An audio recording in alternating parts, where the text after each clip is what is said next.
আমি অমৃতা সরাসরি উপস্থিত হয়েছি লাইভ স্টুডিওতে। আপনারা দেখছেন কেমন আছেন, ভালো থাকুন, সুস্থ থাকার উপায় এবং পাসওয়ার্ড এবং মিনিংফুল ওয়ে আউট নিয়ে আরো আরেকবার চলে এলাম শুধুমাত্র আপনাদের মনের তরে।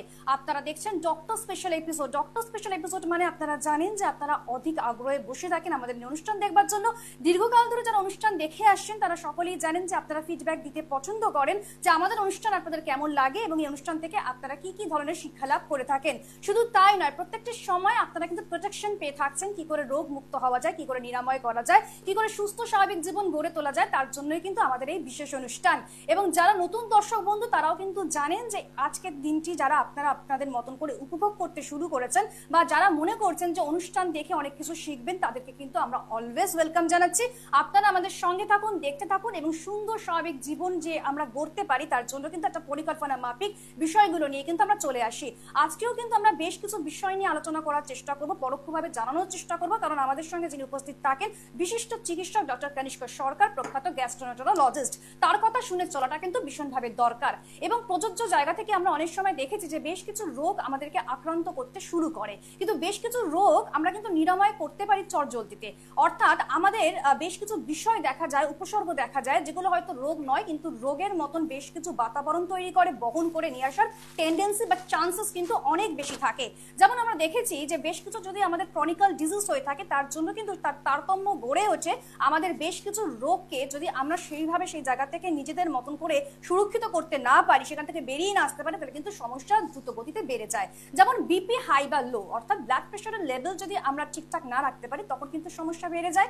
এছাড়া আমরা দেখি যে ডায়াবেটিসের পেশেন্টদের, যারা ডায়াবেটিসের সঙ্গে নিযুক্ত হয়ে থাকেন তাদের কিন্তু নানান ধরনের সমস্যা কিন্তু পরবর্তীকালে দেখা যায়, অনেক ধরনের রোগের হাতছানি দেখা যায়। সেই লেভেলটা যদি ক্রস করে যায় তাহলে কিন্তু সমস্যাগুলো আরো দ্রুত গতিতে বা দৃঢ়তার সঙ্গে কিন্তু বেড়ে যায়। সেখান থেকে সমস্যার নানান রকম জড়তা তৈরি হয় এবং নানান ধরনের ইন্টারনাল হ্যামারেজ থেকে শুরু করে বা ইন্টারনাল পার্টস বা অর্গানেও কিন্তু সমস্যাগুলো দেখা যায়। সেটা কিন্তু ডায়াবেটিস বা বিপি কিন্তু নিজস্ব কোনো যে অনেকটা বড় রোগ তা কিন্তু নয়, কিন্তু তারা কিন্তু নানান রকম রোগ নিয়ে আসে আমাদের শরীরে।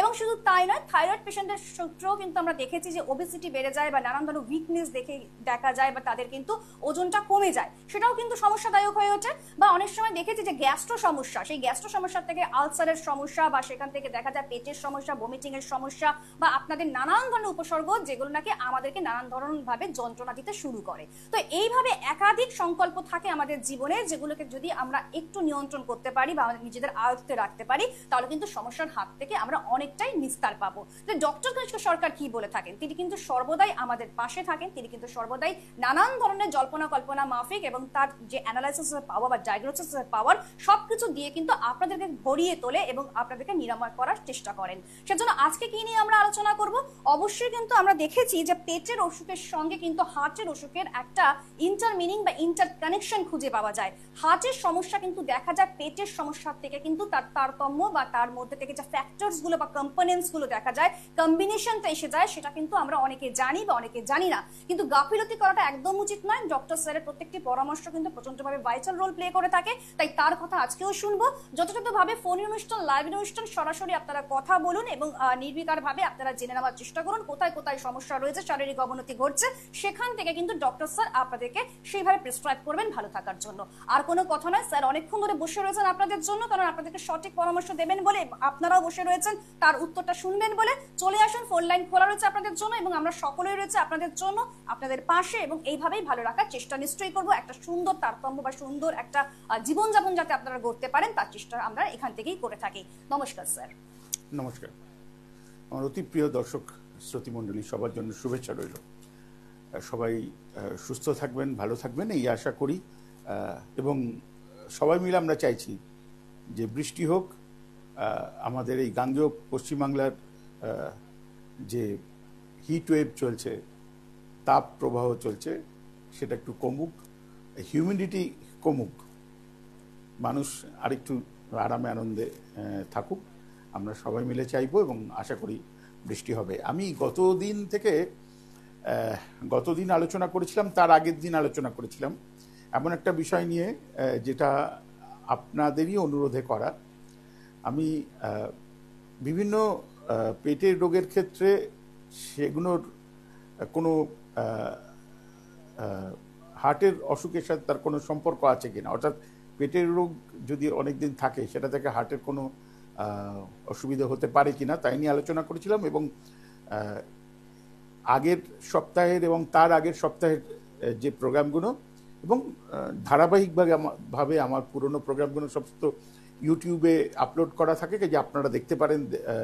যারা আমি যেহেতু আগের দিন এবং তার আগের দিনের অনুষ্ঠানগুলো তো পুরোটা এখানে আবার নতুন করে বলছি না, তো আমি আলোচনা করছিলাম, যেটা বললাম যে আমাদের এই পেটের রোগের সাথে হার্টের প্রবলেমের যে সম্পৃক্ততা তাই নিয়ে আলোচনা করতে গিয়ে আমি আমাদের মাইটোকন্ড্রিয়া বলে আমাদের যে অর্গানটি আছে, তো সেটা নিয়ে কথা বলেছিলাম, এবং মাইটোকন্ড্রিয়াল ডিসফাংশন সিনড্রোম এরকম একটা অসুখের কথা বলেছিলাম, যেটা বলেছিলাম যে খুব রেয়ার। মাইটোকন্ড্রিয়াল ডিসফাংশনাল সিনড্রোম খুব কম মানুষের হয়, কিন্তু উদাহরণটা কেন দিতে চেয়েছি সেইখানটা যখন আমি এসেছিলাম সে সময় গতদিনের প্রোগ্রামের সময় শেষ হয়ে গেছিল, আমি ঠিক ওই জায়গাটা থেকে শুরু করছি। আসলে যে ক্ষেত্রে আমি এটা বলতে যাচ্ছিলাম আগের দিনে সুযোগ পাইনি, সেটা হচ্ছে মাইটোকন্ড্রিয়া যেমন আমাদের মোবাইলের ব্যাটারি, টর্চের ব্যাটারি, আগেকার দিনের রেডিওর ব্যাটারি ছিল, অর্থাৎ আপনার যে রেডিও বলুন, টর্চ বলুন, মোবাইল বলুন, সবই ঠিক আছে, কিন্তু ব্যাটারি ছাড়া সবই অচল। তেমনি আমাদের মনুষ্য দেহর ব্যাটারি অর্থাৎ সোর্স অফ এনার্জি, আপনি এরকম ভাবতে পারেন যে ইলেকট্রিক্যাল এনার্জি যখন আপনার বাড়িতে আসে একটা কোনো প্লাগ পয়েন্ট দিয়ে আপনি আপনার যে ডিভাইসে দরকার, ইলেকট্রিসিটি দরকার, সেখানে কানেক্ট করে নেন না, সেই মাইটোকন্ড্রিয়া হলো সেই আমাদের দেহের সেই এনার্জির পাওয়ার হাউস ধরে নিতে পারেন, এনার্জি জড়ো করে রাখার ব্যাটারি, এইভাবেও চিন্তা করা যায়। তো এটা কেন জানা দরকার এই কারণে যে মাইটোকন্ড্রিয়াল এনার্জি সিস্টেম, অর্থাৎ মাইটোকন্ড্রিয়া এনার্জি যে নিজের মধ্যে ধারণ করবে, সেইটা খুব সোজাভাবে যদি বলতে হয় তাহলে এইভাবে ভাবতে পারেন যে একটা বিশেষ যৌগ, সেটা হচ্ছে অ্যাডিনোসিন ট্রাইফসফেট, সেই যৌগটা ডাইফসফেট থেকে ট্রাইফসফেটে যে পরিবর্তন, সেটাই এনার্জি ধরে রাখার মূল সূত্র। ওইসব যদি কমপ্লিকেশনে না যাই, আরও খুব সোজা করে বলতে চাই, তাহলে এরকম ধরতে পারেন যে মাইটোকন্ড্রিয়াটা হলো একটা রিচার্জেবল ব্যাটারি। রিচার্জেবল ব্যাটারি আমরা দেখেছি, যে ব্যাটারি ইলেকট্রিক্যাল চার্জ দিলে আবার সেটা কার্যকরী হয়ে যায়, অর্থাৎ সেটা এমন একটা মাধ্যম যেখানে আপনার ইলেকট্রিক এনার্জিটা নিজের মধ্যে নিয়ে আপনার যেখানে দরকার সেখানে সরবরাহ করছে, আবার তার যখন এনার্জি শেষ হয়ে যাচ্ছে তখন আবার সেটাকে রিচার্জ করা যাচ্ছে। মাইটোকন্ড্রিয়ার হলো ঠিক সেই রকম একটা রিচার্জেবল ব্যাটারির মতো। তো মাইটোকন্ড্রিয়া এনার্জি তাহলে কোত্থেকে পাচ্ছে, এটা ইম্পর্টেন্ট। ওই যেই আপনি চিন্তা করবেন কোত্থেকে পাচ্ছে, তখনই আপনি জিআই সিস্টেমকে আর বাদ দিতে পারবেন না। আসলে আমাদের এই যে আমরা খাওয়া দাওয়ার খাচ্ছি, যা করছি, সেটা থেকে আমাদের দেহে খাবারের মধ্যেকার আমরা সবাই জানি যে কম্পোনেন্টগুলো থাকে, প্রোটিন থাকে, ফ্যাট থাকে, কার্বোহাইড্রেট থাকে, মিনারেলস থাকে, ভিটামিনস থাকে, স্ট্রেস এলিমেন্টস থাকে, ফাইবার থাকে, এরকম অনেক কিছু থাকে। তো সেগুলোর মধ্যে যে এনার্জি আছে, সেই এনার্জিটাকে যদি আপনার যখন প্রয়োজন, রেডি নিডের জন্য, সেটা থেকে আমাদের যে আমরা এনার্জিটা যে পাই, সেটা মূলত ওই খাবার দাবার থেকে হয় গ্লুকোজে পরিণত হবে। সেই গ্লুকোজটা আমাদের, গ্লুকোজ মানে আমরা সোজা কথা যেটাকে সুগার বলি, সেই গ্লুকোজটা আমাদের এনার্জি দেয়। এই গ্লুকোজটা আমাদের খাওয়া দাওয়ার থেকে আমাদের বডি তৈরি করে, যেটা কিনা জিআই সিস্টেম না থাকলে সম্ভব নয়। আর তাহলে জিআই সিস্টেমের মধ্যে আছেটা কি? জিআই সিস্টেমের মধ্যে আছে আমাদের মুখগহ্বর থেকে আমাদের পায়ুদেশ পর্যন্ত পুরো, এটাকে যদি একটা নল, অনেক কনভলিউটেড, অনেক ঘুরে ফিরে যাওয়া নল বলি, সেভাবে ভাবা যেতে পারে। তার সাথে প্যানক্রিয়াস আছে, লিভার আছে, গল ব্লাডার আছে, এরকম গ্ল্যান্ড আছে, অর্গ্যান আছে, এগুলো সমস্ত মিলিয়ে আমাদের জিআই সিস্টেম। এরা ওই আমরা যে খাবারটা খাচ্ছি, হজম করছি, সেটা থেকে আমাদের যে এনার্জি, সেই এনার্জিটা থেকে যে গ্লুকোজটা পাওয়া যাচ্ছে, সেই গ্লুকোজটাকে হয় আমাদের দরকারের জন্য ব্যবহৃত হচ্ছে, আর যদি আমরা ব্যবহৃত না করতে পারি, মানে আমরা যত এনার্জি দেহের মধ্যে নিচ্ছি খাওয়া দাওয়ার মাধ্যমে, সেটা যদি খরচা করতে না পারি, তাহলে সেই গ্লুকোজটার একমাত্র গন্তব্যস্থল হবে ওই লিভারের ভেতরে। লিভার করে কি, ওই এক্সট্রা এনার্জিটাকে, বা এইভাবে ধরতে পারেন গ্লুকোজটাকে, একটা বিশেষ পদ্ধতিতে লিভারের মধ্যে জমা করে রেখে দেয়। তো সেই পদ্ধতিটার আমাদের মানে টেকনিক্যাল নাম আমরা গ্লাইকোজেনোসিস বলি। তো লিভারে জমা হয়ে থাকে। এবার লিভার করে কি, যখন আপনার প্রয়োজন হবে, এনার্জির দরকার হবে, তখন সেই এনার্জিটা রিলিজ করবে। এই কথা শুনে মনে হয় না যে তো কোথাও মাইটোকন্ড্রিয়ার নাম নেই? খাওয়া দাওয়া খাচ্ছি, লিভার হয় গ্লুকোজ হিসেবে খরচা করছি, নয়তো লিভারে জমা হচ্ছে, যখন দরকার হচ্ছে লিভার থেকে খরচা হচ্ছে। মাইটোকন্ড্রিয়া হলো মাধ্যম, অর্থাৎ এই এনার্জি যে প্রত্যেকটা আমাদের অর্গানের জন্য, যে কোনো, আমি যে কথা বলছি এখন, আমার ব্রেনের এনার্জি অনেক বেশি করে দরকার করছে, কারণ আমি যা যা জানি ও খুঁজে খুঁজে বের করছে যে আমি কি বলতে চাইছি, সেগুলো সংযোগ করে ঠিক জায়গায় এনে যেন আমি ইমপ্রম্পটু বলতে পারি, সেইভাবে কাজ করছে। অর্থাৎ এখন আমার ব্রেনের মধ্যে এনার্জির ডিমান্ড অনেক বেশি। আমি একটা ফোন নিয়ে কথা বলবো। হ্যাঁ, আমি ডক্টর সরকার লাইনে আছি, বলুন। নমস্কার। হুম, কে বলছেন? নামটা বলুন। সন্দীপ বিশ্বাস। আরেকবার নামটা বলুন। আচ্ছা, মিস্টার বিশ্বাস বলুন, ব্যারাকপুর থেকে বলুন।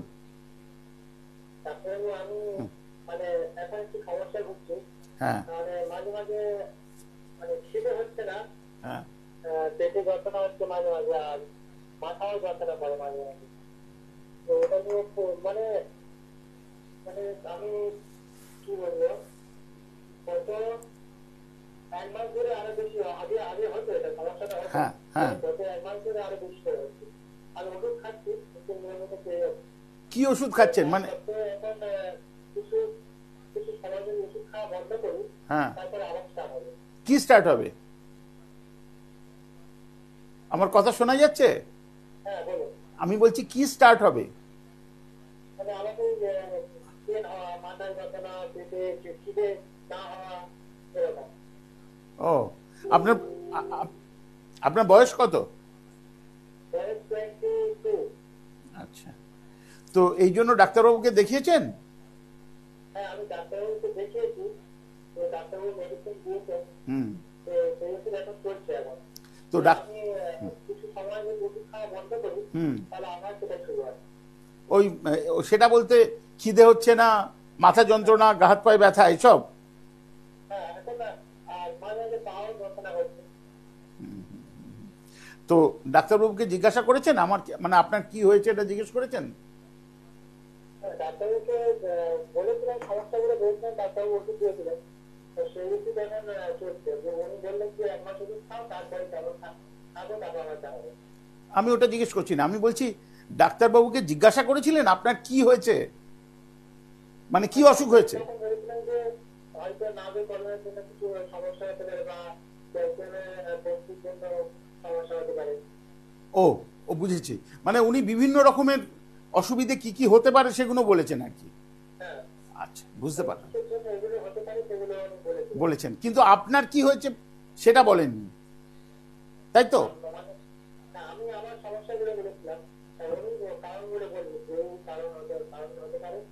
যেহেতু আমি এক জায়গায় বসে থাকি, এক জায়গায় বসেই কাজ করি, তো তাই জন্য এই সমস্যাগুলো হচ্ছে। যেমন মানে ডাক্তার বিষয়ে আমি বলেছিলাম। বুঝলাম, বুঝলাম, ঠিক আছে, ঠিক আছে। তাহলে ওষুধপত্র খেয়ে আপনি এখন ঠিক আছেন? হ্যাঁ, ওষুধ খেয়ে ঠিক আছে, হুম, যতক্ষণ ওষুধ খাচ্ছি ততক্ষণ। তারপরে যখন কিছু সময় ওষুধ খাওয়া বন্ধ করে দেবে, হ্যাঁ, হ্যাঁ। তখন আবার চালু হবে। না, উনি তো 1 মাস ওষুধ খেতে বলেছেন, তা 1 মাস ওষুধ হয়ে গেছে? হ্যাঁ, 1 মাস ওষুধ হয়ে গেছে। হ্যাঁ, আমার এখন যাওয়া হয়নি ডাক্তারের কাছে, সামনে যাবো। ঠিক ঠিক। আপনার সাথে এবার কথা বলার ইচ্ছা ছিল। হ্যাঁ, নিশ্চয়। হ্যাঁ, আমি আপনার কথা শুনলাম। শুনে আমার এরকম একটা মাথায় চিন্তা আসছে, সেটা আপনার সাথে শেয়ার করি। সেটা হচ্ছে শুধু আপনার না, যে কোনো কারো যখন ডাক্তারবাবুকে দেখাতে যাবেন, এইটা মাথায় রাখবেন যে ডাক্তারবাবুকে আপনি আপনার কি হয়েছে সেই ব্যাপারে একটা প্রফেশনাল ডায়াগনোসিস, মানে শুধু একবার ডাক্তারবাবুকে দেখেই কারেক্ট ডাক্তারবাবু ডায়াগনোসিস করে ফেলবেন, এইটা আমি বা অন্য কেউই আশা করেন না। কারণ ডায়াগনোসিস কারেক্টলি করবার জন্য আরও অনেকগুলো স্টেপ নিতে হবে। কিন্তু একটা প্রফেশনাল ডায়াগনোসিস সেটা সব ডাক্তারবাবুই করেন। তো আপনার ক্ষেত্রেও আপনার কি হয়েছে সেই রোগটার কথা বলছি, আপনি সেটা বলেননি হয়তো, ডাক্তারবাবুর সাথে আলোচনা সেটা এখনো উঠে আসেনি, সেইটা জানা উচিত, এটা এক নম্বর। আর আপনি আমায় যে ফোন করেছেন, আমার একটা ধারণা হচ্ছে যে এই ফোন করার উদ্দেশ্য হচ্ছে আপনি ওষুধগুলো যখন বন্ধ করবেন তখন কি করে ভালো থাকবেন, অথবা আরো ভালো কি করে থাকতে পারেন সেই ব্যাপারে আপনার মনে কিছু মানে জিজ্ঞাসা আছে, এই কারণের জন্যই তো ফোন করেছেন, নাকি আপনার এছাড়া আর কোনো প্রশ্ন আছে? হ্যাঁ, আমি ওষুধ ছাড়াই কিভাবে ভালো থাকতে পারি, একটা মানে ভালো থাকতে চাইছি আমি ওষুধ ছাড়াই। তো সেটা কিভাবে সম্ভব সেটা। হ্যাঁ, তাহলে আপনি ওই জন্য আমাকে আমাকে আগে নির্ণয় করতে হবে, বা যে কোনো ডাক্তারবাবুকে, আপনার হয়েছেটা কি। তো কি হয়েছে সেই ডায়াগনোসিসটা আপনার ওখান থেকে, যিনি ডাক্তারবাবুর সাথে আপনি যা কথাবার্তা বলেছেন তার থেকে বেরিয়ে আসছে না। এবার প্রবাবল কথা, মানে আপনার কি কি হতে পারে এটা বললে আজকের প্রোগ্রাম এমনি শেষ হয়ে যাবে। তো আমার এতগুলো কথা থেকে আপনি খালি একটা লিড দিয়েছেন আমাকে। ডাক্তারবাবু আপনাকে বলেছেন যে আমি শুধু বসে থাকি, বসে বসে কাজ করি, সেই জন্য নাকি অসুবিধা হচ্ছে, এই কথাটা আপনি বললেন না একটু আগে। হ্যাঁ, হাঁটাচলা খুব একটা হয় না। তো দেখুন, 22 বছরে, মানে আমার যখন 22 বছর বয়স ছিল তখনও খুব ফুটবল খেলেছিলাম। তো মানে আপনি আপনার 22 বছর বয়সে বিকেলবেলা সন্ধ্যেবেলা খেলাধুলোর মধ্যে নেই, কোনো খেলাধুলো করেন না? তো ডাক্তার আসছিলাম, আগে খেলাধুলার মধ্যে ছিলাম, তো তারপরে কর্মজীবী আসার পরে সেখান থেকে আর খেলাধুলা হয় না বা হাঁটাচলাও তেমন হয় না। হ্যাঁ হ্যাঁ। তো আমি আপনার অসুখ বিসুখ সম্পর্কে বা আপনার অসুবিধা সম্পর্কে খুব গভীরে গিয়ে এক্ষুনি বলছি না, বা বলতে পারবো না, যেহেতু আমি এখনো ডায়াগনোসিস কিছু করে উঠিনি। শুধু এইটুকুনি বলবো, আপনার কথাবার্তা থেকে আপনি নিজে থেকে বলেছেন, আপনার ডাক্তারবাবুও বলেছেন, এই হাঁটা চলা কথা আপনি বললেন, আমি খেলাধুলার কথা বললাম। আজকে যে আমার আলোচনার বিষয় তার সাথে এই ব্যাপারটা খুব সম্পৃক্ত, মানে খুব যোগাযোগ আছে আর কি। তো আপনি আপনার ডাক্তারবাবুর সাথে একটা ভিজিট ডিউ আছে, আপনি দেখা করুন, দেখুন উনি কি বলেন। আর আপনি যেটা বললেন যে ওষুধ বিনা আমি ভালো থাকতে চাই, শুধু আপনি না, আমি নিজেও চাই। আমি নিজের জন্য শুধু চাই না, আমি চাই আমার যে রুগীরা আছে তাদেরও ওষুধ না দিয়ে বা কত কম ওষুধ দিয়ে ভালো রাখা যায়। এবং আমি যে অনুষ্ঠানগুলোতে আমার বক্তব্য রাখি তার পেছনে আমার চিন্তাধারাও তাই থাকে। তো আপনি যদি আপনার ডাক্তারবাবুকে দেখানোর পরেও আপনার কোনো প্রশ্ন থাকে, আমাকে হেল্পলাইনে ফোন করলে আমি উত্তর দেবো। শুধু ওইটুকুনি জায়গায় দেখুন বিকেলবেলা কিছু খেলাধুলা করা সম্ভব কিনা। আপনি যেখান থেকে ব্যারাকপুরে আছেন, এখনও ব্যারাকপুরে তো আমি জানি যে অনেক বড় খেলার মাঠ আছে, ফাঁকা জায়গা অনেক আছে, গঙ্গার ধার আছে, কিভাবে দেখুন আপনি ব্যবহার করতে পারেন, মানে সেই জায়গাগুলো ব্যবহার করতে পারেন নিজের সুবিধের জন্য, যাতে হাঁটাচলা খেলাধুলা এইসবগুলো করতে পারেন। কিছু আর বলার আছে? ধন্যবাদ, ধন্যবাদ। আচ্ছা, আমি যে আলোচনায় ছিলাম আমি ফিরে যাব, তার আগে আমি বলি, মানে এটা আমি আমার নিজের অভিজ্ঞতা থেকে দেখেছি, যে কোনো মানুষ যখন যে কোনো ডাক্তারবাবুর সাথে কথা বলেন, শতকরা 80% ক্ষেত্রে বা একটু বেশি হবে, তারা এক্সপেক্ট করেন যে ডাক্তারবাবু কোনো একটা ওষুধ বলে দেবেন, কোনো একটা কারণের জন্য, অসুবিধার জন্য ওষুধ বলে দেবেন।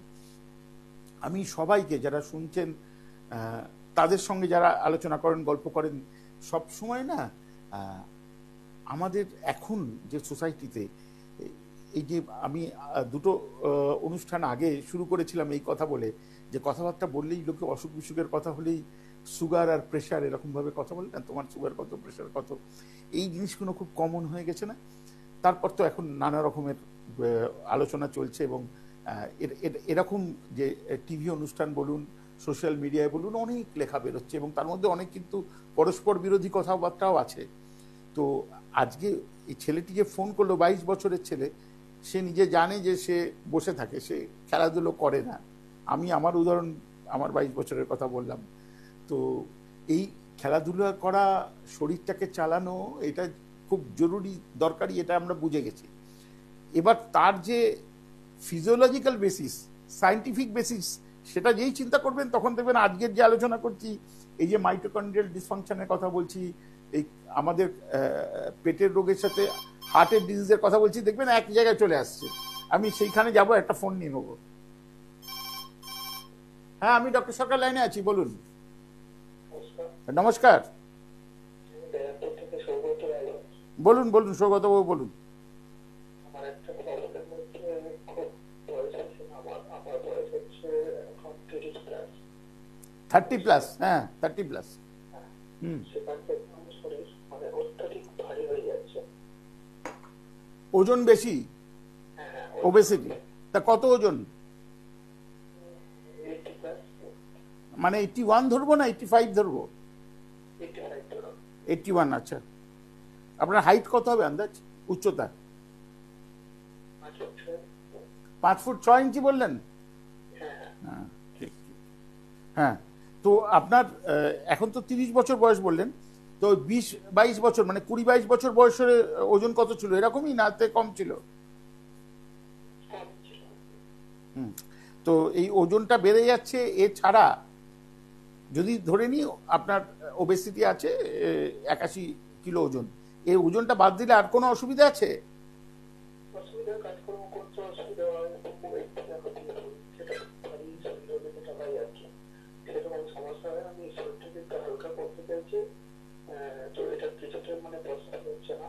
আর আমি কোনো ওষুধ খাচ্ছি না এবার পর্যন্ত। এটার জন্য কোনো ওষুধ বা মেডিসিন খাওয়ার প্রয়োজন আছে কিনা, এই বিষয়টা কন্টিনিউ জানা যে একটু ব্যাপার ছিল। হ্যাঁ, ভালো প্রশ্ন করছেন, আমি উত্তর দিয়ে দিচ্ছি। প্রথম কথা হচ্ছে যে এখনকার দিনে এই 2024 সালে সত্যি সত্যি ওজন কমে যায় এরকম ওষুধ আবিষ্কার হয়েছে, আমরা ব্যবহার করি। এই কথাটা বলার সঙ্গে সঙ্গে আরেকটা কথা বলতে হবে, সেটা হচ্ছে আমি বললাম যে সত্যি সত্যি ওজন কমে যায়। তার মানে এখনকার দিনের আগে, মানে পুরাকালে, মানে অনেক অনেক আগে, সেখানে তখনও নানা রকমের কনককশন, অনেক কিছু ছিল।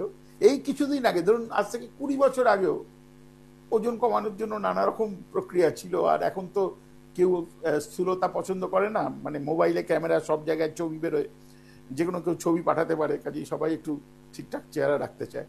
তো সেই কারণের জন্য আপনার প্রশ্নের প্রথম জবাব হচ্ছে যে ওষুধ আছে, কিন্তু ওষুধ হচ্ছে সব থেকে শেষ মানে সহায় ওষুধ। হ্যাঁ, প্রথমেই ব্যবহার করার দরকার নেই। দ্বিতীয় হচ্ছে, আগে আপনি বললেন যে নিজে থেকে চেষ্টা করে দেখেছেন, কিছুতেই ওজন কমছে না। তো এই নিজে থেকে যে চেষ্টা করা, ওজন যে কমছে না, এইভাবে আপনি মানে কারোর সাথে পরামর্শ করা বা কিছু করে নিজের চেষ্টাটা কিভাবে করেছেন, ওটা আমি একটু জানতে চাই। আপনি শেয়ার করুন, সবাই শুনবে, আমিও শুনবো। কিভাবে আপনি চেষ্টা করেছেন? কিভাবে বলতে, অ্যাকচুয়ালি সকালে উঠে মর্নিং ওয়াক করা হয়। কত কিলোমিটার হাঁটেন? কত কিলোমিটার হাঁটেন? দেখুন, স্মার্ট ওয়াচ রয়েছে, সেটাতে ফলো করে দেখেছি, 10-11 কিলোমিটার হাঁটা হয়। 10 থেকে 11 কিলোমিটার? হ্যাঁ। জাস্ট এ সেক, এই 10 থেকে 11 কিলোমিটার হাঁটতে কতক্ষণ লাগে? 2-2.5 ঘন্টার মতো সময় লাগে। আজকে হেঁটেছেন? আজকে হাঁটা হয়, মাঝে গ্যাপ হয়ে যায়, এটা হচ্ছে। হ্যাঁ, ঠিক আছে। গতকাল হেঁটেছিলেন? 2-3 দিন গ্যাপ হয়েছে, এখন 2-3 দিন আমি হাঁটা হয়। ও, গত 3 দিন হাঁটেনি। শেষ কবে হেঁটেছিলেন? এই 3 দিন আগে ধরুন। মানে 3 দিন আগে ধরবো। হ্যাঁ হ্যাঁ। আচ্ছা আচ্ছা, তাহলে সপ্তাহে কদিন হাঁটা হয় এরকম? সপ্তাহে কাজ করি তো, অ্যাকচুয়ালি কাজ না থাকলে মুভমেন্ট গড়ে 4 দিন তো হয়। সপ্তাহে 4 দিন গড়ে? আচ্ছা আচ্ছা আচ্ছা। এই সপ্তাহে খালি হয়নি কোনো কারণে, বুঝতে পারলাম। আচ্ছা, এটা কতদিন ধরে এই 10-11 কিলোমিটার ডেলি হাঁটছেন? সপ্তাহে 3 সপ্তাহ মতো হয়েছে। আচ্ছা, তার আগে হাঁটতেন না? না না, তার আগে মানে ইদানিং মানে শরীরটা প্রচন্ড ভারী হয়ে গিয়েছে, ওয়েটটা বেড়ে গিয়েছে, এদিকে থেকে চিন্তা ভাবনা করলাম। আর দ্বিতীয়ত কর্ম করতে, কাজ করতে গিয়ে খুব পরিশ্রম হচ্ছে, তারপরে একটু শরীরটা মানে ফিটনেসটা ঠিক করা। আসছি আমি বলবো। দেখুন, একটা কথা আমাকে জবাব দিন তো, আপনি তার মানে আজ থেকে 2-3 সপ্তাহ আগে প্রথম হাঁটতে শুরু করেছেন, তাই না? ছোটবেলা হাঁটা শিখেছি তো অনেক আগে। না না, তখন না, আমি মর্নিং ওয়াকের কথা বলছি। এই যে যেটা বললেন 10-11 কিলোমিটার সকালে হাঁটেন, সেটা কথা বলছি, যে 2-3 সপ্তাহ আগে থেকে শুরু করেছেন, এটাকে আমি ঠিক ভাবছি? যেটা আপনার স্টেটমেন্ট একটু আগে ছিল, হ্যাঁ হ্যাঁ হ্যাঁ, একদম ঠিক। ঠিক ঠিক ভাবছি, বাস ঠিক আছে। আর তাহলে আপনি এই 2-3 সপ্তাহ আগে প্রথম যেদিন হাঁটলেন, সেদিন কি 10-11 কিলোমিটার হেঁটেছিলেন? সেদিন হয়তো পারি, হয়তো, মানে আপনার স্মার্ট ওয়াচে তো রেকর্ড আছে। সেদিন অতটা সম্ভব হয়নি। ও, আপনার পায়ে ব্যথা হয়নি? ব্যথা মানে প্রচন্ড ব্যথা, 3 দিন আমার ঠিক ঠিক, খুব তাহলে আপনি ঠিক প্রচন্ড বলছেন, ব্যথা। ঠিক ঠিক বলছেন, ঠিক বলছেন, ঠিক আছে, বুঝেছি বুঝেছি, ঠিক আছে। আচ্ছা, এইটা হাঁটা। এবার আপনি বলুন আপনার খাওয়া দাওয়ার ব্যাপারটা বলুন। খাওয়া দাওয়া বলতে অ্যাকচুয়াল না না, কিছু এই যে হাঁটার সাথে ডায়েটের ব্যাপারে কিছু করেছেন কিনা? ডায়েট নরমালি কিছু করা। কিছু করেন, আচ্ছা ঠিক আছে ঠিক আছে ঠিক আছে। আহ, 3টে ব্যাপার বলার আছে। দেখুন, প্রথম ব্যাপার হচ্ছে আপনার একটা কাজকর্মের করার ক্ষেত্রে যে একটু অসুবিধে হচ্ছে, আপনার একটু উৎসাহ কম পাচ্ছেন, একটু কুড়েমি রাখছে ভাব, এই পুরোটা কিন্তু এই ওজনের বেশির জন্য নয়, অন্য কোনো কারণ আছে, সেটা খুঁজে বের করতে হবে। আমি জানি না আপনি ডাক্তারবাবুকে দেখিয়ে বা নিজে থেকে কোনো ইনভেস্টিগেশন করেছেন কিনা, করেছেন কিছু? না করা হয়নি। আচ্ছা, তাহলে ডাক্তারবাবুকে একবার দেখাবেন। কারণ শুধু 81 কেজি ওজনে যে লোকটি 30 বছর বয়সে যে মানে পায়ে ব্যথা হয়ে গেছে, তার মানে ঠিক কথা বলছে, 10-11 কিলোমিটার হেঁটেছে, যেটা রাইটলি ঠিক ওই 2 ঘন্টা 2.5 ঘন্টাই লাগে। তার মানে এইগুলো মিলে যাচ্ছে, মানে এটা আপনার কল্পিত ব্যাপার নয়, আপনার স্মার্ট ওয়াচের রেকর্ড বলছে। যে এরকম হাঁটতে পারে, তার কাজে বা অন্য জায়গায় ওই একটু দুর্বলতা ভাব বা অন্য কিছু আরও কিছু কারণ থাকতে পারে। সব থেকে কমন কারণ দুটোর ব্যাপার আসে এই বয়সে। একটা হচ্ছে দেখতে হবে যে ব্লাড সুগার ঠিক আছে কিনা, আর একটা হচ্ছে থাইরয়েডের ফাংশন ঠিক আছে কিনা। এই দুটো হচ্ছে। এই ব্যাপারে একটা কথা বলি। হ্যাঁ বলুন বলুন বলুন। এই ব্লাড সুগার আর থাইরয়েডের ব্যাপারটা নিয়ে আমার সন্দেহ হয়েছিল, তো আমি মাস 2 আগে একবার টেস্ট করিয়েছিলাম। 3 মাস আগে সম্ভবত। ওটাই আমি জিজ্ঞেস করছিলাম, ওটাই আমি জিজ্ঞাসা করেছি আগে, আপনি কোনো ইনভেস্টিগেশন করেছেন কিনা। না না, আমি করেছিলাম 3 মাস আগে, আমি টেস্ট করেছিলাম, নরমালি এসেছে, দুটোই নরমালি এসেছে। আচ্ছা আচ্ছা আচ্ছা, তাহলে আপনি আপনার বাড়ির কাছাকাছি কোনো ডাক্তারবাবুর সাথে আগে পরামর্শ করুন। যেটা আমি বুঝতে পারছি, এটা শুধু হাঁটার চলার ব্যাপার নয়। আর যদি আপনি বলেন যে নর্মালি এসছে, তাহলে সেই রিপোর্টগুলো দেখতে হবে এবং আরও ভেতরে ঢুকতে হবে। আরও ভেতরে ঢোকা মানে কি, আমি একটু পরিষ্কার করে বলে দিই। আপনার HbA1c এটা কি ডিটারমাইন করা হয়েছিল? এটা কি বলছেন বুঝতে পারছি না। এটাকে আমরা গ্লাইকোসাইলেটেড হিমোগ্লোবিন বলি, nothing to do with haemoglobin. এটা ব্লাড সুগারের একটা পরীক্ষা, বিশেষ ধরনের পরীক্ষা। না, এটা করা হয়নি। এটা করা হয়নি। ওই একটু আপনি আপনার ডাক্তারবাবুর সাথে পরামর্শ করুন। আর এই যে হাঁটা চলা, প্রথমেই আপনি 10-11 কিলোমিটার জায়গায় 6 কিলোমিটার সপ্তাহে 5 দিন, এই শিডিউলটা মেনটেন করুন। আর আমি তারপর আজকে যে আলোচনা করছি একটু শুনুন, কারণ এক্ষুনি আমি আমাদের এই পেটের রোগের সাথে যে হার্টের রোগের সম্পৃক্ততা, তাই নিয়ে আলোচনা করতে গিয়ে এক্ষুনি খাদ্যাভ্যাসের ব্যাপারে যাব, কি করে আমাদের খাবার, আমরা কি খাওয়া দাওয়া করছি। খাদ্যাভ্যাস বলতে আমি দিনে 2 টাইম খাই। আচ্ছা করি আর ডিনার করি। বেশ, আমি সেটা নিয়ে আলোচনা করছি, একটু যদি দয়া করে শোনেন। তারপরে যদি কোনো প্রশ্ন থাকে আমার হেল্পলাইনে ফোন করলে আমি অবশ্যই উত্তর দেবো। ওকে ওকে। ঠিক আছে, ধন্যবাদ ধন্যবাদ ধন্যবাদ। হ্যাঁ, আমি যেটা বলছিলাম এক্ষুনি, তো আমি মাইটোকন্ড্রিয়াল এনার্জি সিস্টেম নিয়ে কথা বলছিলাম। তাতে বললাম যে ব্যাটারির মতো কাজ করে। তারপর বললাম যে এই যে লিভার, যে যখন এনার্জি আমাদের দরকার, তখন বিভিন্নভাবে জমে থাকা লিভার, যেভাবে আমি বললাম যে গ্লাইকোজেনোলাইসিস বলে একটা পদ্ধতি, তার থেকে গ্লাইকোজেন যেটা লিভার জমা করে রেখে, গ্লাইকোজেনেসিস বলে যে এক্সট্রা যে এনার্জি যেটা আমরা খরচা করতে পারি না, সেটা জমিয়ে রেখেছিল গ্লাইকোজেন হিসেবে, সেটাকে গ্লাইকোজেনোলাইসিস বলে আর একটা মানে সোজা কথা ব্যাংকের জমা টাকা ভাঙানো আর কি, সেই পদ্ধতিতে এনার্জি রিলিজ করায়। এবং তাতে ওই মাইটোকন্ড্রিয়াল এনার্জি সিস্টেম, যেটা অর্থাৎ ব্যাটারি রিচার্জ হয়, এবং ওই ব্যাটারি থেকে আবার অন্য অন্য অর্গান টর্গান যাদের যাদের যা দরকার সে সেইভাবে এনার্জিগুলো নিতে থাকে। যেমন আমি এক্ষুনি বলছিলাম যে আমি যে কথা বলছি, আমার ব্রেনের এখন এনার্জি ডিমান্ড অনেক বেশি, তো ব্রেন গ্লুকোজকে ব্যবহার করছে এনার্জি সাপ্লাইয়ের জন্য। যদি কোনোভাবে ওই মাইটোকন্ড্রিয়াল এনার্জি সিস্টেম ব্যাহত হয়, কাজ ঠিকমতো না করতে পারে, তাহলে কি হবে, যথেষ্ট পরিমাণে গ্লুকোজ থাকা সত্ত্বেও যেখানে দরকার সেই জায়গায় এনার্জিটা পৌঁছবে না। ঠিক এই ব্যাপারটা আমি কেন আগে বলে রাখলাম, এবার হার্টের অসুখের সাথে এই যে আমি বললাম না জিআই সিস্টেম, তারপর মাইটোকন্ড্রিয়াল এনার্জি সিস্টেম, তার সম্পৃক্ততা নিয়ে এখন যেটা বলছি, এটা বললেই যোগাযোগটা একদম পরিষ্কার হয়ে যাবে। সেটা কিরকম, দেখুন আপনি আমি যা যা খাওয়া দাওয়া করছি, একটা তো এনার্জির কথা আমি বললাম যে খাওয়া দাওয়া থেকে এনার্জিটা কিভাবে লিভার সেটাকে হয় জমিয়ে রাখে, বা আমাদের দেহ যে আমরা খাওয়া দাওয়া থেকে যে গ্লুকোজটা আমরা আমাদের ব্লাড ভেসেলের মধ্যে বয়ে চলেছে সেটা ব্যবহার করা হয়। এখন যদি এরকম হয়, আপনি একটা ভাবুন যে আপনি কনস্ট্যান্টলি মানে দিনের পর দিন আপনার যতটা এনার্জি দরকার আপনার খাওয়া দাওয়ার মাধ্যমে এবং পানীয়র মাধ্যমে, আমরা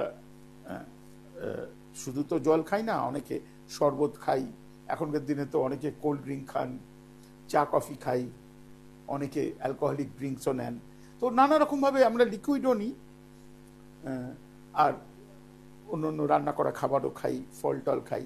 তো সেই খাবারগুলো থেকে যে এনার্জি আমাদের দেহে যাচ্ছে সেটা যদি আমরা খরচা করতে না পারি, আমি একটা কথার কথা বলছি, মানে এটা জাস্ট ইলাস্ট্রেশন, ধরুন 1000 ইউনিট আমরা ক্যালোরিতে বলি, 1000 ইউনিট আমি দৈনিক খাবার দাবার যা খাই এবং যা খরচা করি, তারপরেও 1000 ক্যালোরি আমার দেহে এক্সেস রয়ে যাচ্ছে। তো সেটা যাবেটা কোথায়? আপনার যদি আপনি অনেক টাকা রোজগার করেন, সেটা না খরচা করতে পারেন তো টাকা তো জমে যাবে। এবার যদি আপনি ব্যাংকে রাখতে চান তো ব্যাংক অ্যাকাউন্টে ব্যালেন্স বেড়ে যাবে, আর যদি ঘরে রাখতে চান তো ঘরের সিন্ধুকে টাকার পরিমাণ বেড়ে যাবে। হয় আপনাকে ওই টাকাটুকু খরচা করতে হবে, খরচা যদি না করেন আর ঘরে যদি ডাকাতি না হয় আর ব্যাংকে যদি ফ্রড না হয় তো টাকা বাড়বেই বাড়বে। আমাদের সিস্টেম একদম তাই, অর্থাৎ ক্যালোরি যদি বেশি ঢোকে এবং সেটা যদি খরচা না হয়, লিভার কিছুটা পর্যন্ত গ্লাইকোজেনে পরিবর্তন করে সামাল দেওয়ার চেষ্টা করবে। যখন এই লিভার সামাল দেওয়ার চেষ্টা করছে, সেই সময় এখন আমি যে কথাটা বলছি এটা একটু মানে কেমিস্ট্রির জ্ঞান থাকলে বুঝতে সোজা লাগবে। আমি চেষ্টা করছি খুব সোজা উদাহরণ দিয়ে বোঝাতে। সেটা হচ্ছে, দেখুন আপনি যখনই খাচ্ছেন না, কিছু লোক আছে এইটুকুনি খেয়ে আমার পেট ভরে গেছে, উঠে চলে গেল। কিছু কিছু লোক আছে, মানে কোনোটাই দোষের নয়, কিন্তু সে অনেক খাচ্ছে কিন্তু তারপরেও কিছুক্ষণ পরে তার খিদে পাচ্ছে, বলে আমি খাবো, কিন্তু সুগারের রোগী নয়। কিন্তু অর্থাৎ খাদ্যাভ্যাসের জন্য, বিভিন্ন কারণের জন্য না, কারুর কম খেয়ে পেট ভরে যায়, কারুর অনেক বেশি খেয়েও পেট ভরে না। এটাকে অন্য ভাবে ভাবেন না, মানে বেশি খেয়ে পেট ভরে না, এটার একটা অন্য মানে দোতনা আছে, সেটা আমি আর বলছি না। তো এই যে পেট ভরে যাওয়া, এটা কখনো মনে করবেন না, কারণ পেট বলতে কি বোঝায় এটা বললেই প্রচুর মানুষ এরম ভাবে দেখায় যে আমার পেটটা ভরে গেছে। আসলে এরম যখন আমি দেখাচ্ছি, এই অ্যাবডোমেনের মধ্যে অনেক অনেক অর্গান আছে, তার মধ্যে যেটাকে মানে যারা একটু পড়াশোনা করেছেন তারা স্টমাক, এটাকে পাকস্থলী, এটাকে পেট বলে ভাবেন, মানে খাবার দাবার গিয়ে তো পাকস্থলীতে প্রথমে থাকে, হয়তো ওই জন্য ভাবেন। কিন্তু পেট ভরে যাওয়া বলতে যে ফিলিংটা বা যে মানসিকতা, মনোভাবটা, সেটার কিছুটা সম্পর্ক পাকস্থলী বা তারপরে ইন্টেস্টাইনের সাথে আছে, কিন্তু অনেকটা সম্পর্ক আছে এই ব্রেনের সাথে। এটা কিরকম একটু উদাহরণ দিলে আপনি বুঝতে পারবেন। ধরুন আপনি খুব মানে মন দিয়ে একটা কম্পিটিটিভ পরীক্ষার জন্য রেডি হচ্ছেন, খুব পড়াশোনা করছেন, এবার পাশে আপনার খাবার রয়েছে, একটা বিশেষ প্রবলেম সলিউশন করছেন, অঙ্কের প্রবলেম সলিউশন করছেন। দেখুন আপনার মনে হবে আগে সলিউশনটা করে নিন। যতক্ষণ সলিউশন করছেন তখন পেটে খিদে থাকলেও না 5 মিনিট 10 মিনিটের জন্য খিদেটা মাথায় থাকে না, আগে করে নিই, তারপর প্রচন্ড খিদে খেতে বসে। এই যে উদাহরণটা দিলাম, এটার মানে কি, খিদে পাওয়া, পেট ভরে যাওয়া, এর সাথে আমাদের ব্রেনের একটা সম্পর্ক আছে। কিরকম সম্পর্ক? এইটা বলতে গেলেই না একটা মানে বিশেষ হরমোনের নাম মাথায় রাখা উচিত। আপনাদের মাথায় রাখতে হবে না, কারণ এটা মনে কারো থাকে না, রাখারও দরকার নেই। মনে রাখবেন যে এই যে ব্রেন এটাকে নিয়ন্ত্রণ করে বা আমাদের বোঝায় যে তোমার পেটটা ভরে গেছে, এটা লেপটিন বলে একটা বিশেষ হরমোন আছে। তো ওই লেপটিন আর ওই লেপটিন হরমোন যেটা, সেটাকে আপনি এইভাবে ভাবতে পারেন যে আমাদের ব্রেনের সাথে আমাদের প্যাঙ্ক্রিয়াসের একটা যোগসূত্র তৈরি করছে। হঠাৎ প্যাঙ্ক্রিয়াসের প্রশ্ন কেন, প্যাঙ্ক্রিয়াসের কথা কেন বললাম? কারণ প্যাঙ্ক্রিয়াসের মধ্যে কিছু গ্রন্থি আছে, মানে যারা আমাদের হজম করানোর জন্য যে জুসগুলো দরকার সেগুলো তৈরি করে, আর কিছুটা এই ইনসুলিন এবং গ্লুকাগন বলে হরমোন তৈরি করে। একই প্যাঙ্ক্রিয়াসের মধ্যে দু রকমের জিনিস তৈরি হয়। তো এই দুটোই কিন্তু আমাদের এই খিদে পাওয়া, পেট ভরা, এর সাথে একদম দারুণভাবে যুক্ত। কারণ যখন আমাদের খিদে পায় আর খাবার দেখি বা খাবারের কথা চিন্তা করি, জিভে জল আসে না? অনেকের তো ওই ফুচকার কথা মনে করলে জিভে জল এসে যায়। যে যে খাবারটা পছন্দ করে জিভে জল এসে যায়। এই পছন্দ করলে জিভে জল আসার এই যে প্রক্রিয়াটা, এটা সাথে ব্রেনের সম্পর্ক আছে। জিভে জল আসা মানে জিভের মধ্যে বেশি পরিমাণে, বেশ কিছু পরিমাণে আমরা যখন খাবার হজম করার জন্য বা খাবার যে চিবাবার জন্য যে লালার দরকার হয়, সেটা সিক্রিশন হয়। তো সেটা এই খাবার আসছে ভাবলেই সিক্রিশন হতে শুরু করে, মানে প্রস্তুত হয় যে খাবারটাকে কিভাবে ম্যানেজ করবে আর কি। আপনি যে দাঁত দিয়ে চিবিয়ে ওই লালার সাথে মিশিয়ে একটা দলা তৈরি হয়, ওই দলাটা তৈরি না হলে তো আপনি গিলতে পারবেন না। তো ওই জন্য প্রস্তুত করে রাখে। তো সেই যে দলা আসে, আমরা পড়বার সময় ওটাকে বোলাস বলি। তো সেইটা গেলবার মতো তৈরি হয়। তারপর একটার পর একটা ওই ব্রেনে ফিডব্যাক যাচ্ছে, ব্রেন নির্দেশ যাচ্ছে, একটার পর একটা অর্গান কাজ করেই চলেছে নানা রকম।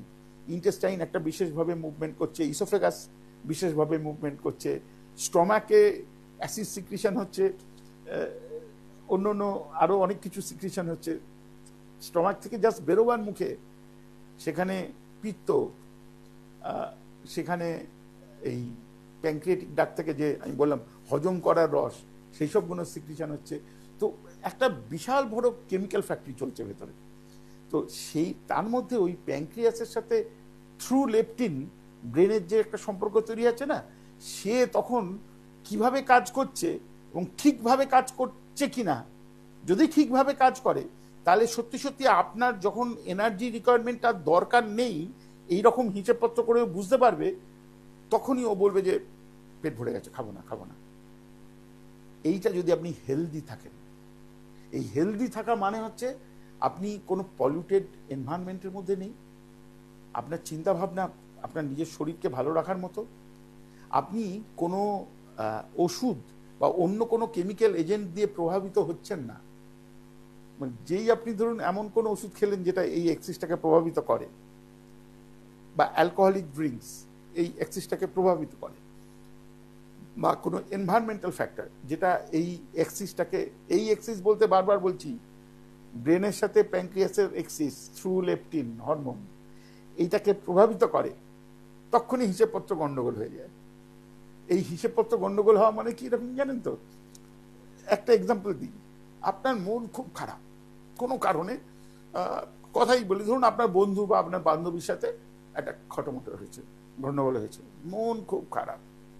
তখন কিন্তু যে খিদেটা পাচ্ছে, যেহেতু ওই এক্সিসটা, মন খারাপ মানে কি হলো, তখন ব্রেনের একটা অংশ, আমাদের যে নার্ভাস সিস্টেম সেটার একটা অংশ অন্যদিকে চিন্তা করছে। তখন এই ব্যাপারটা খেয়াল রাখা ব্রেনের পক্ষে সম্ভব হচ্ছে না। তখন কি হবে, আপনি মনে খেয়েই চলেছেন এবং তখন এমন কিছু খাবার খেতে ইচ্ছে করবে যে তা আরো বেশি গ্লুকোজ বেড়ে যায়, তাড়াতাড়ি বেশি ক্যালোরি চলে যায়। অনেকেই চায় চকলেট খেতে, পেস্ট্রি খেতে, মিষ্টি খেতে, ওই সময় মনে হবে। অর্থাৎ যখন কেউ ডিপ্রেসিভ সাইকোসিসে ভুগছে তখন ওই জিনিসটা খাওয়ার কথা আসছে, কিন্তু জেনারেলি খাবার দরকার নেই আপনার। মানে আমি যেটা বললাম যে brain pancreas axis through leptin, সেটা যদি ঠিক মতো কাজ করে, ও বলবে পেট ভরে গেছে আর খেতে পাচ্ছি না। আমি একটা কথা বললাম ডিপ্রেশনের, ডিপ্রেশন ছাড়া আরো নানা রকম ঘটনা ঘটতে পারে, খেতে পারেন। অথবা ধরুন আপনি এরকম আমার মতো বসে আছেন, সামনে টিভিতে একটা দারুণ ইন্টারেস্টিং খেলা হচ্ছে, গতকাল না পরশুদিন। আমি আরেকবার শ্রদ্ধা জানাই আমাদের ভারতীয় ফুটবল টিমের এক্স ক্যাপ্টেন সুনীল ছেত্রীকে। যারা দেখেছেন, খেলা দেখতে গিয়েছিলেন বা টিভিতে দেখেছেন, মানে ভেরি মাচ মাইন্ড এনগ্রসিং, মানে মনকে একদম আপনি অন্যদিকে তাকাতে পারবেন না, ওইদিকে মন থাকবে। তো সেই সময় হাতে যদি কেউ একটু চিপস টিপস ধরিয়ে দেয়, দেখবেন আপনি এমনিতে খেতে থাকবেন, মন তো অন্যদিকে রয়েছে, ব্রেন তো অন্যদিকে কাজ করছে। এই কথাগুলো কেন বলছি, যে যখনই আপনি ওরকম এনার্জি ইনটেক করছেন যেটা আপনার প্রয়োজনের তুলনায় বেশি হচ্ছে, তখনই আপনি প্রথম আপনার রোগের বলুন, অসুবিধের বলুন, একটা সূত্রপাত করতে শুরু করেছেন। যে ভদ্রলোক ফোন করেছিলেন, আচ্ছা আমাকে সংকেত দেওয়া হচ্ছে 4 মিনিট সময় আছে, আমি আমার যারা শুনছেন তাদের সবাইকে অনুরোধ করব আজকে এখন আর ফোন না করার জন্য। আমি আজকে এই টপিকটা শেষ করে দেবো এইটুকুনি বুঝিয়ে।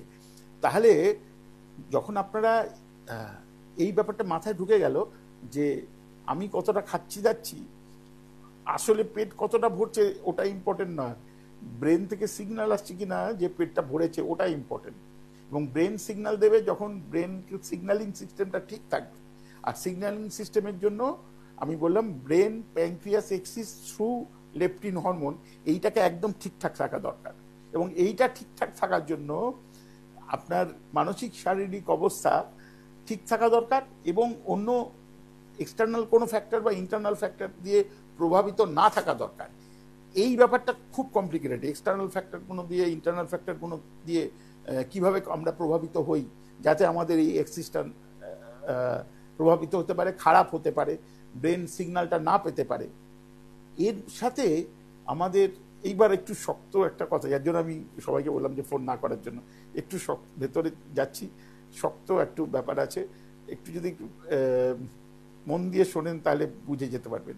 সেটা হচ্ছে এই এক্সিস এইগুলো ঠিক রাখার সাথে সার্কুলেটিং ইনসুলিন লেভেলের একদম অঙ্গাঙ্গি সম্পর্ক। ইনসুলিন তো সবার শোনা, এখন জানেন। এবং ইনসুলিন বলতেই লোকে, আমার রুগীদের সাথে কথা বলে দেখেছি, তারা বলে ডাক্তারবাবু আমি ইনসুলিন নিতে চাই না, আমি ওষুধ দিয়ে আমাকে ভালো রাখুন। এটা আমি ওষুধের ইনসুলিনের কথা বলছি না। আমাদের দেহের মধ্যে ওই বললাম প্যানক্রিয়াস, সে ইনসুলিন এবং গ্লুকাগন দুটো হরমোন তৈরি করে। এই ইনসুলিন হরমোনটা মানে সাধারণ মানুষ জানেন যে আমাদের ব্লাড সুগারকে ঠিক রাখবার জন্য কাজে লাগে, এটা ঠিক কথা।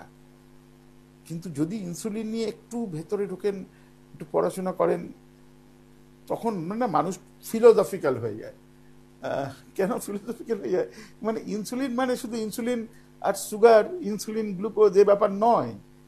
ইনসুলিনটা এমন একটা হরমোন যেটা আপনি কিভাবে চিন্তা করছেন, আপনি সকাল থেকে বিকেল পর্যন্ত কিভাবে নিজের লাইফটা কন্ডাক্ট করছেন তার সাথে কিন্তু জড়িত। মানে শুধু আপনি এরকম যদি মনে করেন যে আমি সুগার নিলে বা বডিতে ব্লাড গ্লুকোজ যে ব্লাড ভেসেলের মধ্যে দিয়ে প্রবাহিত হচ্ছে ইনসুলিনের সাথে, সেটা সম্পর্ক শুধু, সেটা সম্পর্ক আছে কিন্তু শুধু সেটা সম্পর্ক নয়। সেটা কিরকম ব্যাপার, ইনসুলিন যদি ঠিকঠাক না থাকে তাহলে আপনার যে এনার্জি, অর্থাৎ আপনার যে অনেকক্ষণ পরিশ্রম করার ক্ষমতা, দারুণ এনার্জেটিক থাকার, আমার সংকট দেওয়া হচ্ছে, আমি 30 সেকেন্ড সময় নিচ্ছি, একটু দেবেন, এটাকে না বললে চলবে না, যেটাকে আমরা স্ট্যামিনা বলি।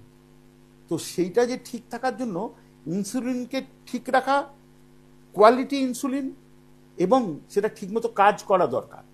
এবং সেইটার জন্য আপনার মানসিক অবস্থা, শারীরিক এক্সারসাইজ, আর আপনি যে খাওয়া দাওয়া খাচ্ছেন সেই খাওয়া দাওয়া দিয়ে আপনি এমন কিছু করছেন না যেটা নিজেকে হার্ট করছেন। ছোট ছোট 2-4টা উদাহরণ দেবো, কারণ আমার সময় তো ওই 30 সেকেন্ড, একটু একটু করে বলি। দেখুন, আপনি যদি অ্যাডাল্ট হয়ে যান, আর এই যে 30 বছর বয়স, তখন যারা মাছ মাংস খান, আমি মাছ মাংস খাই, অনেকেই ভারতবর্ষে যে মাছ মাংস খায় না তাদের জন্য অন্য কথা বলবো। যারা আমরা মাছ মাংস খাই তাদের জন্য মাংসের চর্বি যে জিনিসটা, সেই জিনিসটা কিন্তু আমাদের ক্ষতি করে। মাংস কোত্থেকে পাওয়া হচ্ছে, মাছ কোন জায়গা থেকে আসছে, অর্থাৎ আমাদের এনভায়রনমেন্টটাকে আমরা কিভাবে রাখছি, এইটা খুব ইম্পর্টেন্ট। সেগুলো কোনোরকমভাবে মাংসটা কোনোরকমভাবে এমন কিছু সেই চর্বির মধ্যে থাকছে কিনা, বা কিভাবে মাংসটা মানে সেই জন্তুটাকে কাটা হচ্ছে, মাছটা যে জলে আছে সেই জলটা কিরকম, এইগুলো সমস্ত এফেক্ট করে এবং সমস্ত আমাদের ইনসুলিনের কোয়ালিটি এবং কোয়ান্টিটিকে নিয়ন্ত্রণ করে বা প্রভাবিত করে বলবো। এবং তার উপর আবার নির্ভর করছে আমাদের স্ট্যামিনা কিরকম থাকবে। ওই জন্য সাধারণ ডাল রুটি সবজি খেয়ে একজন এরকম ফিট, আর নানা রকমের সেই সকাল থেকে ড্রাই ফ্রুট থেকে শুরু করে ভালো ভালো খাবার খেয়ে অনেকে একদম আনফিট। সেসব আগামীকাল আলোচনা হবে। আমি জানি না সময় কি করে চলে যায়, আমাকে বলছে একদম টাইম নেই, আগামী দিন ফিরে আসবো। অবশ্যই তাই, স্যারকে জানাচ্ছি আমার ধন্যবাদ, কারণ ধন্যবাদ জানাতেই হচ্ছে স্যার যেভাবে ডেসক্রিপশন ক্লারিফিকেশন দিলেন সেটা শুনে কিন্তু আমরা সত্যি খুব মুগ্ধ হয়ে উঠলাম। এবং শুধু তাই নয়, আমরা কিন্তু এনার্জি যে লেভেলটা রয়েছে বা ফ্লো অফ এনার্জি কতটা আমরা ডিক্রিজ করছি বা ইনক্রিজ করছি সবটাই জানতে পারলাম। এবং শুধু তাই নয়, পাশাপাশি কিন্তু আমাদের সঙ্গে ওতপ্রোত যে আমাদের হার্ট রিলেশনের সঙ্গে যে পেটের যে সমস্যা থাকে সেই প্রত্যেকটা সমস্যা কিন্তু নিখুঁতভাবে তিনি বুঝিয়ে দিলেন। আজকে এখানে আমরা শেষ করলাম, সেই রেস ধরে কিন্তু আবারও সামনের দিন চলে আসবো। সবাই খুব ভালো থাকুন, সুস্থ থাকুন, আনন্দ থাকুন। ধন্যবাদ জানাচ্ছি আপনাদেরকেও। ছিলাম অমৃতা। ধন্যবাদ।